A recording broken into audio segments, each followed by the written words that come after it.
மரண தண்டனை விதிக்கப்பட்ட ஒருவருக்கு அதை நிறைவேற்றுகிறதற்கு எத்தனையோ முறைமைகள் இருக்கு. இயேசுவுக்கு ஏன் சிலுவையின் மரண தண்டனை விதிக்கப்பட்டது? அப்போ ரோமர் ஆட்சி நடந்துச்சு. அவங்களுடைய மெத்தட் ஆஃப் எக்ஸிகியூஷன் இந்த குரூசிஃபிக்ஷன்.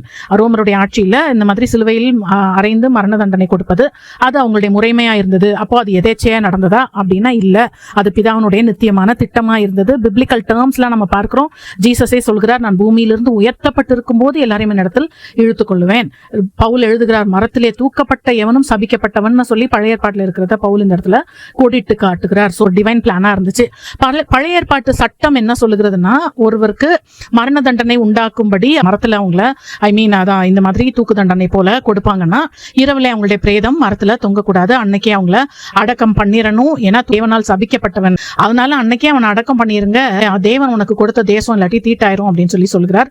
அடுத்தது பார்க்கிறோம், எல்லாரும் வேடிக்கை பார்க்கத்தக்கதாக இவங்களுக்கு எக்ஸிக்யூட் பண்ணப்பட்ட அந்த தண்டனையை எல்லாரும் வேடிக்கை பார்க்கத்தக்கதாக, சர்ப்பமானது மோசையினால் வனாந்திரத்தில் உயர்த்தப்பட்டது போல மனுஷகுமாரனும் தன்னை விசுவாசிக்கிறவன் எவனோ அவன் கெட்டு போகாமல் நித்திய ஜீவனை அடையும்படிக்கு உயர்த்தப்பட வேண்டும். அதாவது எல்லாரும் வேடிக்கை பார்க்கணும் அப்படின்னு சொல்லி நம்ம பார்க்கிறோம். நியாய பிரமாணத்தின்படி மரண தண்டனைக்குரிய குற்றங்கள் என்ன அப்படின்னா நிறைய லிஸ்ட் இருக்கு. பரிசுத்தமானதை தொடுகிறது, தகப்பன் தாயை அடிக்கிறது, தகப்பன் தாயை சபிக்கிறது, விபச்சாரம் செய்கிறவன், தூஷிக்கிறவன், விக்கிரகாராதனை செய்கிறவன், தவறாய் நடக்கிறவன், ஆழ்கடத்தலில் ஈடுபடுபவன், கொலை செய்பவன், முரட்டாட்டம் செய்கிறவன், ஓய்வு நாளை ஆசரிக்காதவன், பில்லி சூன்யம் செய்கிறவன், மிருகத்தனமாய் நடந்து கொள்பவன்.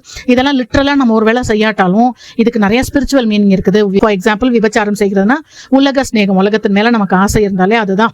அது மாதிரி கொலை செய்கிறது, சகோதரனை பகைக்கிறவன் கொலை பாதகன். சோ இதெல்லாம் பார்க்கும்போது நம்ம எல்லாருமே பாவத்திற்கு அதற்குண்டான தண்டனைக்கும் உரியவர்கள்.